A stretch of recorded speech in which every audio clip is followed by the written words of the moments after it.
अस्सलामुअलैकुम, welcome to my channel सत्यान अकरम चौधरी। आज मैं आपके लिए बहुत ही अच्छी वीडियो लेके आया हूँ जिसमें मैं आपको लैंग्वेज सेट के बारे में समझाऊंगा। बहुत से लोग मेरे से सवाल करते हैं और बहुत सी जगह पे मैंने पढ़ा है और फेसबुक वगैरह यूट्यूब वगैरह पे काफ़ी लोग इस बारे में बात करते हैं कि हमारा लैंग्वेज सेट का स्पीकिंग पास क्यों नहीं होता। तो मैं आपको बताता चलूँ कि लैंग्वेज सेट स्पीकिंग जो होते हैं इसके 50 मार्क्स होते हैं और इसमें पास करने के लिए आपको 25 नंबर चाहिए। लेकिन अगर आपके 25 नंबर आ जाते हैं तो ये हाई पास नहीं होता, ये जस्ट पास होता है। लेकिन काफ़ी ज़्यादा यूनिवर्सिटीज़ जो हैं, एक दो यूनिवर्सिटीज़ को छोड़ के बाकी यूनिवर्सिटीज़ जो हैं वो हाई पास डिमांड करती हैं। हाई पास डिमांड का मतलब वो ये होता है कि इसमें कुछ यूनिवर्सिटीज़ जो होती हैं वो ये बोलती हैं कि ठीक है यार, आपके 25 नंबर आ गए, ठीक है, हमें मंजूर है। जैसे कि लिंकन यूनिवर्सिटी जो है, लिंकन में वाक़ है, ये यूनिवर्सिटी बताती है कि अगर आपके मार्क्स आ जाते हैं 30 से कम, मतलब कि अगर आपके मार्क्स आते हैं 25, तो वेल एंड गुड है, ठीक है, हम आपको एडमिशन दे देंगे, ठीक है। लेकिन कुछ यूनिवर्सिटीज़ हैं जैसा कि यूनिवर्सिटी ऑफ लॉ जो है, पीपीपी यूनिवर्सिटी है, अल्स्टर यूनिवर्सिटी है, डर्बी यूनिवर्सिटी है, शेफिल्ड हालम है, ये यूनिवर्सिटीज़ कहती हैं भाई या नहीं, 25 से हमारा टाइम नहीं चलेगा, ठीक है। तो आप इस तरह से करो कि मार्क्स जो है ना आपके स्पीकिंग में मिनिमम 33 आने चाहिए, ठीक है। 33 मार्क्स लाओगे तो भैया आपका दाखिला होगा हमारी यूनिवर्सिटी में, ठीक है, और आपका जो लैंग्वेज सर्ट है ना वो चल जाएगा। 33 नहीं आए तो भैया फिर आपको दोबारा से लैंग्वेज सर्ट देना पड़ेगा, ठीक है। लैंग्वेज सर्ट देना इतना बड़ा प्रॉब्लम नहीं है भाई, लेकिन जो इसकी फ़ीस है 20,000 रुपये, गरीब बंदे के लिए तो वही बहुत ज़्यादा है, ठीक है। अच्छा, तो सबसे पहले मैं आपको ये बात बताऊँगा कि अगर आपने लैंग्वेज सर्ट की बुकिंग करवानी है ना स्पीकिंग की, तो ये जो रीसीट वाला सिस्टम है ना वो आपने नहीं करवाना, ठीक है। क्योंकि रीसीट का एक चीज़ हम लोगों को समझ नहीं होती। रीसीट का मतलब यह है कि अगर आप मुकम्मल फ़ेल हो जाते हैं, मुकम्मल फ़ेल का मतलब है कि अगर आपके मार्क्स 25 से कम आ जाते हैं तो फिर वो यूनिवर्सिटी आपको लैंग्वेज सर्ट वाले जो है वो आपको दोबारा से कहेंगे कि यार आप दोबारा लैंग्वेज सर्ट दे दो, ठीक है। अगर आपके मार्क्स 25 आ जाते हैं ना आप किसी यूनिवर्सिटी में जा सकते हो लिंकन के अलावा, और ना आप जो है ना कहीं उसको दोबारा टेस्ट दे सकते हो, वो तो आपके जो 25 ज़्यादा होते जाओगे, ठीक है। तो सबसे पहले आपने वो बुक करवाना है रीसेट के बराबर जो बगैर हो। अब आपको बताता चलूँ कि लैंग्वेज सेट के जो होते हैं टोटल 4 पार्ट्स होते हैं। पहला पार्ट जो होता है वो होता है स्पीकिंग का।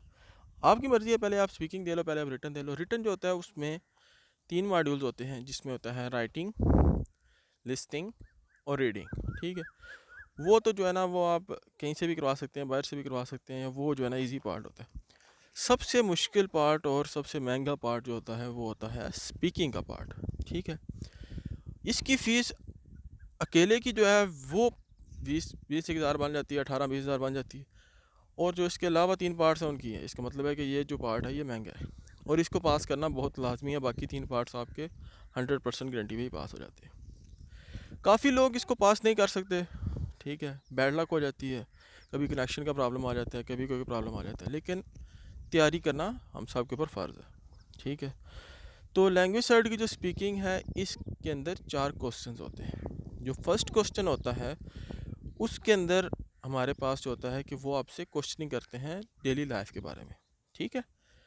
दूसरा जो क्वेश्चन होता है उसमें वो रोल प्ले होता है या उसके अंदर सिचुएशन होती है कि आपको सिचुएशन दी जाती है, वो हम बाद में करेंगे। उसके बाद तीसरा पार्ट होता है, वो उसके ऊपर जो है ना आपके पास क्यू कार्ड होता है। चौथा पार्ट जो होता है उसके ऊपर आपके ऊपर टॉपिक होता है, उसके ऊपर आपने 2 मिनट बोलना होता है। तो सबसे पहले हम जो आज वीडियो बना रहे हैं ये हम लैंग्वेज सर्च स्पीकिंग का पार्ट जो फर्स्ट है ना, क्वेश्चन नंबर 1, उसके बारे में बताऊंगा मैं आपको।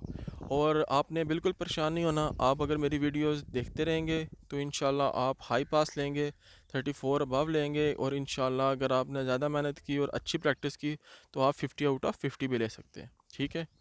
और दूसरा, मैं अपना नंबर जो है वो आपके साथ शेयर कर दूंगा डिस्क्रिप्शन में, ठीक है। अगर किसी भाई या बहन को समझ नहीं आती तो वो मेरे साथ डायरेक्ट कांटेक्ट कर सकता है व्हाट्सएप पे, ठीक है। तो उसके ऊपर ये है कि मैं उनके साथ प्रैक्टिस मॉक टेस्ट भी ले लूँगा, ठीक है, जो कि फ्री ऑफ कॉस्ट है, ठीक है। तो अगर आप में से किसी ने मॉक टेस्ट लेना हो तो वो रब्ता कर सकते हैं। तो चलिए स्टार्ट करते हैं आज की video. Language cert communicator B2 level 1। अच्छा कुछ लोग C1 करते हैं, लेकिन काफ़ी यूनिवर्सिटीज़ में B2 कम्युनिकेटर चल जाता है, ठीक है। तो ये इसका पहला प्रैक्टिस पेपर है स्पीकिंग का, ठीक है। तो अभी सबसे पहले स्टार्ट करते हैं। पार्ट 1 जो है ये 3 मिनट्स का होगा। तो लैंग्वेज सर्ट सबसे पहले वो आपको इंट्रोडक्शन कराएंगे। Okay, I am from LanguageCert international ESOL speaking communicator level, and today it's 1st of June 2022, and first of all, can you spell me your family name? अच्छा, तो सबसे पहले जो है ना वो आपसे पूछेगा कि आपकी फैमिली नेम क्या है। तो फैमिली नेम देखने वाले तमाम बहन और भाइयों को मैं बताना चाहता हूँ कि जो फैमिली नेम है वो होता है आपके जो नाम के आगे लगता है। अब मेरा नाम है सिब्तैन अकरम, तो मेरे वाले साहब का नाम है मोहम्मद अकरम, ठीक है। तो मेरे फैमिली का नाम हो गया अकरम, ठीक है। अब उसने मेरे से पूछा है कि आप अपना फैमिली नेम बताएं, ठीक है। तो मेरा फैमिली का नाम है अकरम। अब मैंने उसको बड़े प्यार से बड़े आराम से बताना है, ठीक है। अब मेरे से उसने पूछा है कि okay Sibtain Akram, can you spell me your family name. तो अब मैंने उसको ये नहीं बताना ए के आर एम, जल्दी जल्दी नहीं बताना, ठीक है। ईजी होके बताना है AKRAM, ताकि वो जो मेरे स्पेलिंग्स हैं उसी में उसको समझ लग जाए कि यार ये बंदा वाकई इसको इंग्लिश आती है। अब मैं उसको बोलूँ जी AKRAM, मतलब वो टोन नहीं बनती ना। सारी बात है, मेरा मतलब है मैंने मार्क्स लेने। अच्छा, तो जो सबसे पहले उसको आपने बता देना है कि मेरा फैमिली नेम ये है, ठीक है। और उससे पहले तो वो आपका वो रूम शूम चेक करते हैं, वो तो चले साइड में हो गया ना, हम क्वेश्चनिंग में बात करें, ठीक है। उसके बाद वो बोलेगा ठीक है thank you, where are you from. तो आपने बताना है कि आई एम फ्राम पाकिस्तान या आई एम ये, ठीक है। जो भी आपका कंट्री है, इंडिया है, पाकिस्तान है, कनाडा है, USA है, जो भी आपका कंट्री है, ठीक है, वो आपने उसका बताना है, ठीक है। फिर वो कहेगी okay thank you, now part 1 I am going to ask you some questions about yourself and your ideas. तो वो जो है ना उसके पास अब उसने आपसे 5 सवाल भी वो पूछ सकती है, उसके पास 3 मिनट है, ठीक है। उसने आपसे या 5 सवाल पूछने हैं, 2 पूछने हैं, 1 पूछना है, वो आपके ऊपर है या उसके ऊपर है कि उसको कितना आपके बारे में पता चल जाता है, ठीक है।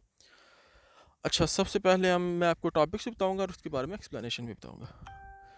इसमें टॉपिक आया है कि सबसे पहला टॉपिक है television. How much television do you watch in a week, ठीक है। अब ये जो सवाल है इसका उसने पूछा है कि आप एक हफ्ते में कितना टीवी देखते हैं, ठीक है। तो अब ज़्यादा आपने लंबा चौड़ा नहीं करना जी, मैं ये वाला ड्रामा देखता हूँ, मैं ये देखता हूँ, मैं ये देखता हूँ, मैं इतने बजे देखता हूँ, इतने बजे देखता हूँ। आपने उसको सीधा सा सिंपल 3 जुमले में जवाब दे देना। ना आपने बहुत लंबा कर देना और ना आपने छोटा यस आई वाच टेलीविज़न, नहीं इतना भी नहीं। और ना आपने बहुत बताना है जी yes I watch Jio and I watch cricket and I watch, ये जितना आप लंबा करेंगे, हम लोगों की इंग्लिश इस तरह की होती है कि हम बेशक आप इंडिया से हैं, बेशक पाकिस्तान से हैं, हम लोग फंस जाते हैं इंग्लिश में, ठीक है। और जैसे ही हम फंसे तो उसने में फ़ेल कर देना। तो तमाम बहनों और भाइयों, आपने इतना ज़्यादा उसको लंबा नहीं करना, ठीक है। आपने टू द पॉइंट 3 जुमलों में जवाब ख़त्म कर देना, ठीक है। अब उसने हमसे सवाल पूछा how much television do you watch in a week, ठीक है। आप उसको सिंपल से 3 जुमले में बताओ। ये आप स्टार्ट करो। As you know that I am a student and I give my full time to my studies and I have a little time for watching television, so I usually watch television from 8 o'clock to 9 o'clock at night, बस, ठीक है। And it's almost 8 to 10 hours a week। देखिए हमने 4 जुमले बनाए इसके, ठीक है। और शॉर्टकट कर दिया कि जैसा कि आपको पता है कि मैं एक स्टूडेंट हूँ, तो मेरे पास इतना टाइम नहीं होता, तो मैं रात को 1 से 2 घंटे टेलीविज़न देखता हूँ, ठीक है। और हफ्ते में मैं 8 से 10 घंटे टेलीविज़न देखता हूँ, ठीक है। तो उसके बारे में अगला उसने बताया जी what kind of programmes do you like and dislike. तो इसमें वो उसने सच जो झूठ आपसे नहीं पूछना, आपने सिंपल बता देना। अगर आप कहते हैं जी okay I like football, so whenever there is a football match of Manchester United और Juventus, I mostly watch those matches, बस। अगर आप बोलते हैं नहीं मैं क्रिकेट का हूँ, आप कहना कि as I am a big fan of cricket, so I watch cricket match whenever there is, okay, तो ये आपने उसको बता देना, ठीक। अगर आप कहते हैं नहीं मैंने जियो पे कोई ड्रामा देखना है, तो आपने बताना okay, as I am fond of watching this drama serial, so I watch this drama at night from 8 o'clock to 9 o'clock and I like that drama, ठीक है। और डिसलाइक आपने बोलना है कि I like the reality shows in which there is no fun and I dislike those, बस इस तरह से कुछ आपने बता देना। या आपने बोलना है कि I dislike football so I do not watch that channel, ठीक है। या आपने बोल देना है I do not like music so I do not watch music channel, ठीक है, इस तरह से। उसके बाद है what are the advantages and disadvantages of watching television, ये बताएं कि एडवांटेजेस और डिसएडवांटेजेस क्या हैं टेलीविज़न देखने के, ठीक है। तो आपने एक ही जवाब देना है इन दोनों का, ठीक है। आपने बोलना है कि there are many advantages and disadvantages of watching television. The advantage of watching television is that we get knowledge related to our country, different things, science and technology, ठीक है, जिससे हम काफ़ी नॉलेज हासिल कर सकते हैं। ये इसका एडवांटेज है। डिसएडवांटेज इसका ये है कि the disadvantage of watching television is that if you watch a lot of television it's the wastage of time and it will hurt your eyesight as well, ठीक है। इसमें हमने बताया कि इसका एडवांटेज यह है कि इससे आपको बहुत सी इन्फॉर्मेशन मिलती है साइंस के हवाले से, मुल्क के हवाले से, और अगर इसको आप ज़्यादा देखोगे तो ये नुकसान है, आपकी आई साइट को भी मसला हो सकता है। अब अगला सवाल है what are parents responsibilities regarding television, parents की क्या रिस्पॉन्सिबिलिटीज़ है टेलीविज़न के हवाले से, ठीक है। तो इसमें आपने बोलना है कि the parents are responsible for the time in which the kid should watch the television and when he should go to sleep, ठीक है। ये वालिदैन की जिम्मेदारी है कि बच्चा किस टाइम टीवी देखे और किस टाइम वो सो जाए और किस टाइम वो रेस्ट करे, ठीक है। तो ये आपने सिंपल सा इसको बता देना, ठीक है। और ये बताना कि the parents to guide the student how to watch television and which channels he should watch and what is beneficial for him, उसके लिए क्या फ़ायदेमंद है और क्या उसके लिए नुकसान है। दूसरा हम उसमें बताते हैं कि what qualities do you like look for in a good friend, ये मेरे अपने लैंग्वेज साइड के स्पीकिंग में आया था। तो आपने ये लंबा चौड़ा नहीं बता देना Bashir is my friend and he is from Landi Kotal and he is minister son and he is फलान थिंग, ये आपने इतना लंबा करेंगे तो आप खुद फंस जाएंगे। आपने सिंपल सा बताना है कि I want my best friend to be honest, loyal, truthful and sincere to me, ठीक है। चार चीज़ें आपने बता दी हैं कि मेरा दोस्त सच्चा होना चाहिए, ईमानदार होना चाहिए, मेरे साथ ठीक होना चाहिए, और मेरे साथ लॉयल होना चाहिए, और मेरे साथ बिल्कुल अच्छा होना चाहिए, मेरे दोस्ती का काबिल होना चाहिए। इतना आपने लंबा चौड़ा नहीं बताना, ठीक। उसके बाद उसने पूछा कि would you prefer a wide circle of friends और जस्ट अ क्लोज फ्रेंड्स, आपका बहुत मल्ला होना चाहिए दोस्तों का या आपका छोटे से 3-4 फ्रेंड्स होने चाहिए, ठीक है।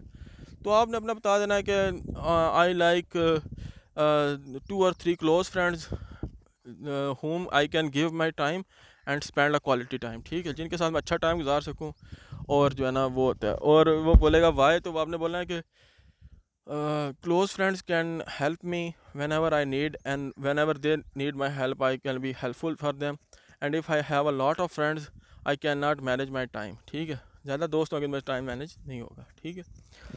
उसके बाद है कि how can friends help you in time of difficulty, कि आपके फ्रेंड्स मुश्किल टाइम में आपकी कैसे मदद कर सकते हैं। तो इसमें आपने बोलना है कि ये friends are for helping in the difficult times, as you know it's the famous saying a friend in need is a friend indeed, कि मुश्किल वक्त में जो दोस्त काम आता है असली दोस्त ही वही है, ठीक है।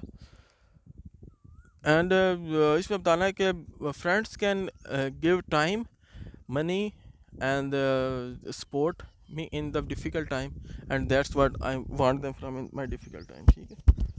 Can you tell me about ways friends help you, तो कैसे आपके दोस्तों ने आपकी मदद की, ये हम आपको बताएं। तो आपने बताना है कोई भी इंसिडेंट बता देना है।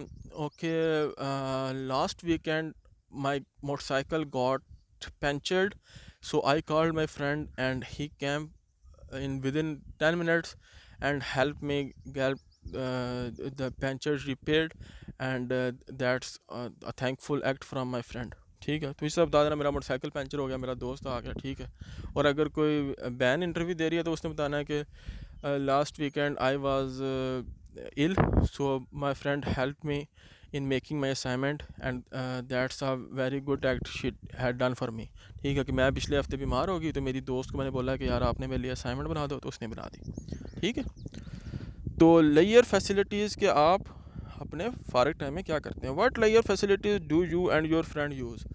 आप और आपके दोस्त अपने फारिग टाइम में क्या करते हैं? ठीक है, तो आपने बताना है कि या we have PlayStation and we play sports on that and games on that and that's what we do on the लेयर टाइम। और या आपने बताना है कि okay I have a close friend circle and me and my friends play PUBG on mobile and that's what we do in लेयर time. ठीक है, या आपने बताना है कि we go to the public place and there we spend our quality time. मतलब कोई भी आपने बता देना कि अपने दोस्तों के साथ, इतना लंबा नहीं करना, छोटा छोटा बताना। ठीक है, what kind of layer facilities are there in your home town?